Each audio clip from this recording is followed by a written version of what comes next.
Hi! Oh my goodness! Me. What am I? Experiencing the precipice, experiencing a shift, experiencing a choice. And you know what's interesting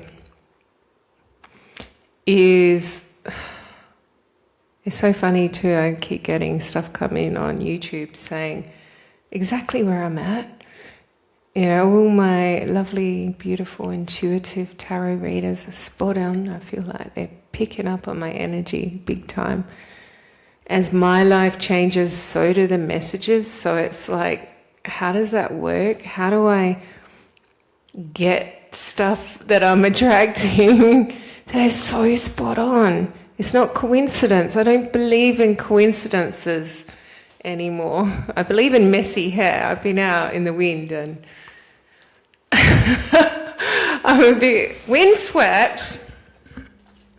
I feel a bit disheveled, maybe somewhat discombobulated. How often do you get to use that word?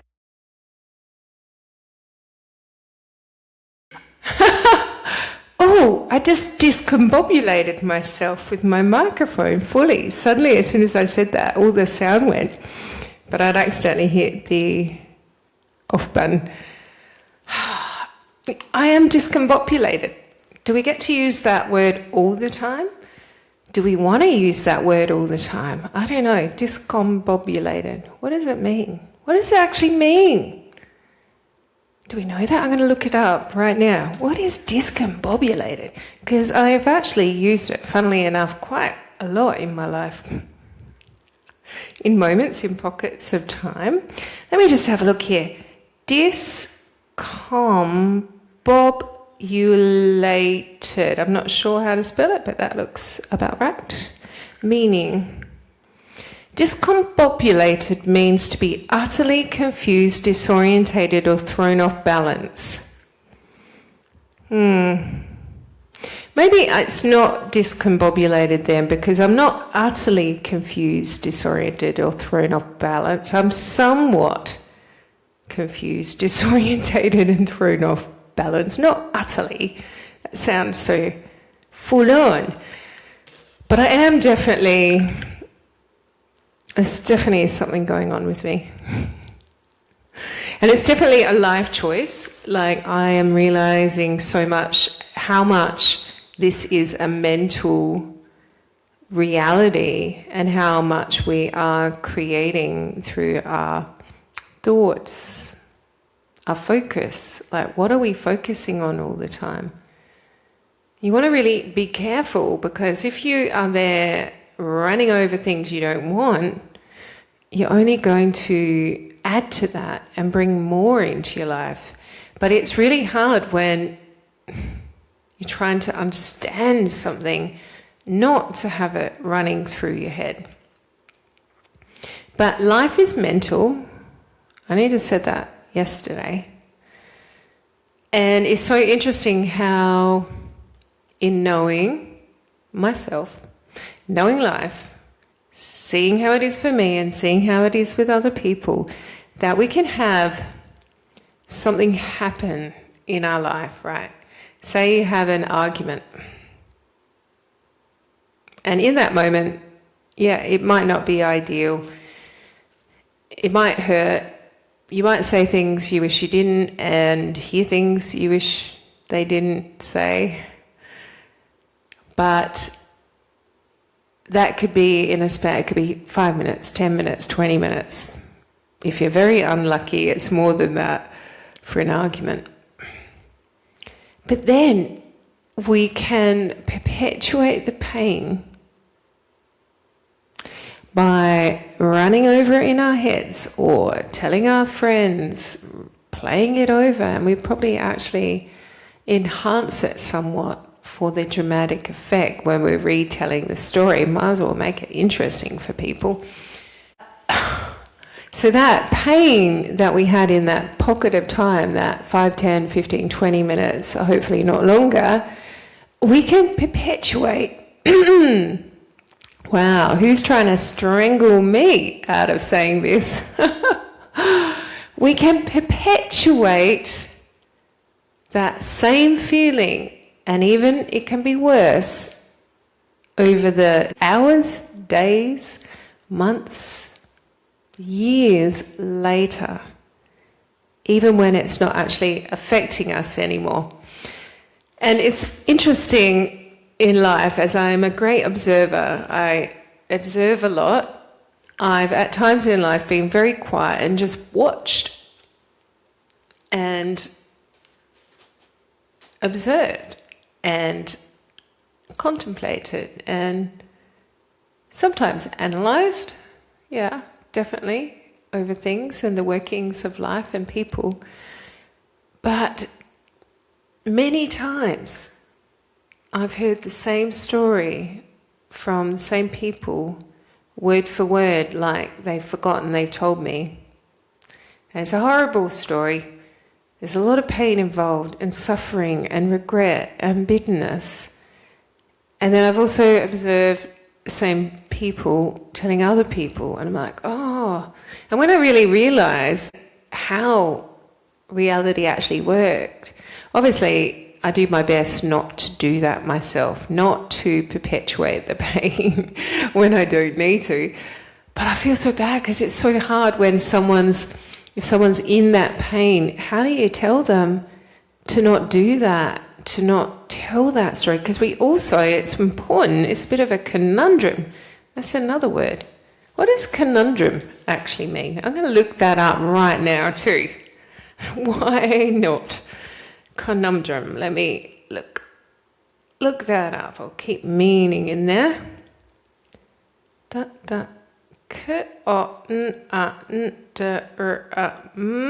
Conundrum meaning. A conundrum is a confusing and difficult problem that is hard to solve, or a tricky riddle. Gee, imagine then, putting two together, imagine if you have a circumstance that is like a discombobulated conundrum. Oh my goodness, I pity the soul. Okay, so yeah, the perpetuation of that scenario that might have happened in a pocket of time, but it's really hard because if someone is bearing their soul to you, bearing their heart and needing to share something, but you know it's not good for them, it's hard to say, don't talk about it. Because there is also, say, if something happens with your children or someone hurts someone, you want them to feel like they can come to you and tell you and not feel like they can't speak. So how do we balance that in our society where we make sure people know that if something's happened, especially children, but anyone, that you can come to someone, trusting someone, a family member, a friend, a mother, a father, a sister, a brother, that you have the right and people are open for you to come and share your story so you can get help. But how do we balance that with the fact that when you keep talking about something over and over and over again, you are perpetuating the pain, but not only that, because that's where your energy's at, and that's what your core frequency will be emitting, that you're more than likely going to attract more of that into your life. So what do we do with that? I also today, so I caught up with my dad, because my dad really is like, he's my bestie at the moment. It's just me and Dad in South Australia. It's a long story. I'm not really going to get into it now because I don't want to perpetuate the pain. But it's me and my dad. And I caught up with him because he knew I needed a bit of daddy-daughter time. And we were talking about life because my dad's open to philosophizing and talking about sun, the moon, the stars, the universe, life and the potential and the what ifs. And the fact that in the understanding and where we're at now in humanity and our involvement, that we're understanding that this reality isn't that real, and there's more beyond this human life on this planet, and life is mental to a couple of different layers. But how do we then help everyone to have an understanding of how things work and how we can actually shift to something better? Because in our actual society, we're running on the wrong equation, as I've mentioned before. We've been running for thousands of years on this equation of profit over people, and a inanimate object thing, a tool that we've used to have some sort of order to how we work things and how we swap, and it used to be bartering and trade, and then we brought in money, but that has become more valuable than living, breathing beings, us. And as far as I can see, that ain't right. It doesn't really sit well with me. I feel like there's so much more to our reality, there's so much more to life, there's so much more to us, and we are just missing the point if we're going to keep running it this way, because it's not about making a buck. I did not come here to make a buck, even though I don't want to switch off from my abundance, so I'm careful not to. I probably have actually pinched myself off in life, in energy, because I don't see that as the ultimate value. But then I need to be open to the abundance of people, places, things for myself, so that I can have my greatest life experience that I immerse in, I grow in, I find happiness, joy, and experience in. And yes, there is the polarity. So to really fully know happiness, I must know what sad is. To know what up is, I gotta know down, left, right. Did I say happy, sad? Happy, sad. Rich, poor. That is kind of good to know, so you fully understand what it means, but we put so much emphasis on it. How can we evolve ourselves to the new equation of people, or the living, breathing life on the planet, over profit, inanimate objects, the stuff that doesn't really matter? How do we do that? I mean, I do have an idea. I actually kind of know already, because I've had a lot of stuff coming in all the time, which is beautiful. Sometimes it is discombobulating to a certain extent and can cause me to feel like I have a conundrum to solve. But ultimately, as I'm finding, it is utilizing our imagination. And I believe it was Einstein who said our greatest tool, our greatest gift is our imagination. And I get it, because it's our imagination that creates whatever it is we want to bring into this reality experience, into real form. Even though I use the word real a bit loosely, just like there's a few other words that I might go like this with. But we're not actually utilizing our imagination like we are meant to be, or not all of us. We do, like any invention, songs, paintings. No, we do. Actually, that's wrong for me to say, because we do utilize it. But are we fully utilizing it on a holistic, worldly scale, where we are spending the time and turning our energy, which is the real currency, to imagining our societal world into being? I believe some people are, but I don't think they're actually encompassing the whole. And I think they're still working on the old equation, the profit over people, and they're potentially still under the tutelage of Master Fear. But we have a new teacher coming in, and it is Mistress Love. And Mistress Love is more heart-orientated, whereas Master Fear is being more about the mind, the head, the mental. And now, as I am coming to the understanding in the energy shift, so the energy is already shifted, and to a certain extent we have already chosen, even unconsciously, subliminally, although there's a lot of us like myself who are choosing consciously, and there's much more punch to the choice when you're doing it consciously with intention. So right now, what would be amazing in the rightness of the alignment with the energy and the planets and where Mother Earth is and her involvement, because it's all part of it. It's not just us.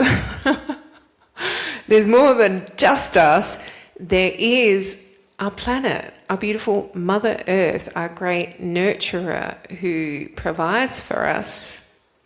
Oh, I know yesterday I started playing a few of these bath little recordings that I had. And one of them was, so last night, I had a bath, and I've been really called to have a lot of baths and to come into water. It's about the water, the consciousness. And while I'm in there, I have a lot of stuff come in. So the water helps, and also my intention, and I use the salts, the candles and the crystals. I've got solid intention, plus also a sense of letting go and surrender and connecting. And I was floating. Well, the bath's not that big. I allowed my arms to just go a bit loose and kind of float up, and my legs were just relaxed. And it was so warm and beautiful. And I just closed my eyes, and I had some beautiful frequency music on. Oh my goodness, I'm back there already. And I had this overwhelming feeling of being held. And then I had an epiphany come in, and it was like, this is like being in the womb. When we're in the womb, when we're held in the womb by our mother, we have not a care in the world. We're fed, we're held, we're warm, we're safe. There's nothing to worry about. There's nowhere to go, nothing to do. We're not in survival. We don't even know what survival is yet.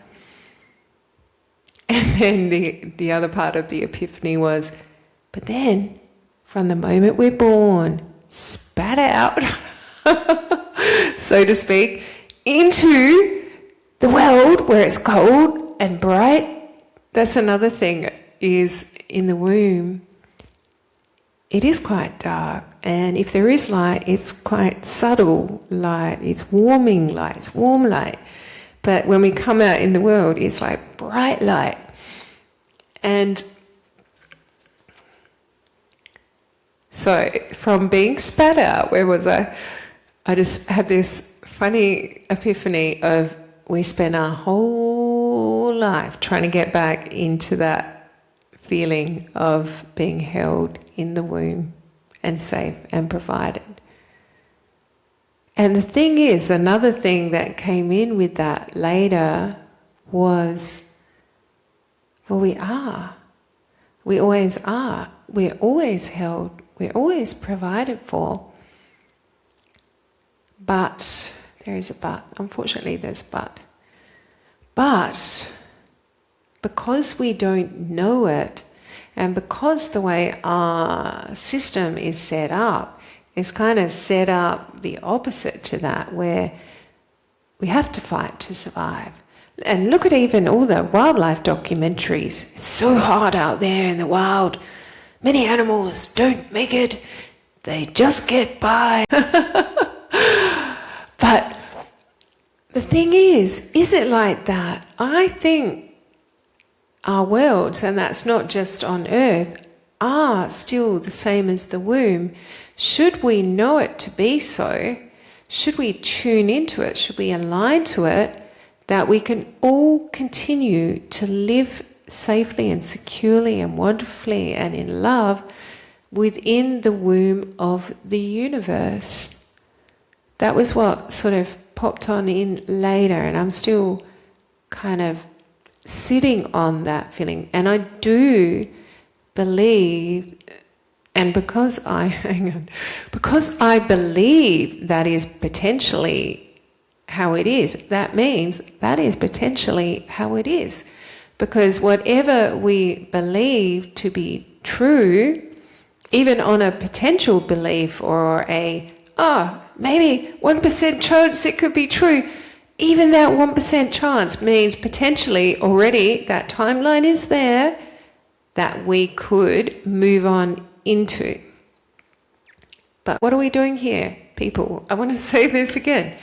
What is the point of us being here just get by, just survive, give all the importance to non-living, breathing things in the world, and finally get to a point where we die and we go back to our origin, to our source, to come back again and hope to work it out and get it better this time. But we can do it now. We can do it in a moment. We just need to choose to spend the time to focus our energy and imagination and create it. It's so possible. Like, we could do it in this moment right now. And because I'm thinking it and speaking it, I know we've already created it, so it's already there. So now it's a matter of just turning our attention to it. And in every moment of every day, or as many moments as you possibly can, to spend that time, even though time's an illusion, but turn your consciousness to that potential, because the more of us who do that, the sooner, it's not a matter of will it or won't it, it's already there, but it's how soon we actually balloon, I used to say collapse, balloon it into our reality. That's another thing. Do you know that you are a cosmic flower? I'm a cosmic flower. You're a cosmic flower. We are all cosmic flowers here, growing from a seed, growing and expanding and blooming into our most beautiful embodiment. That is so beautiful. And Mother Earth is just full of cosmic flowers. Like, this is so beautiful. But because of the fact that we haven't been watering ourselves and we've been polluting our world and tainting our world, our blooming has been somewhat stunted. But this is the time we're actually going to shift that right now, because it's always now.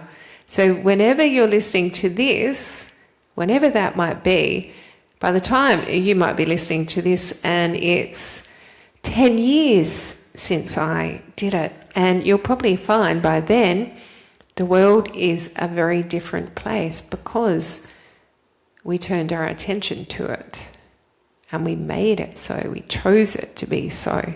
It's really ultimately a choice.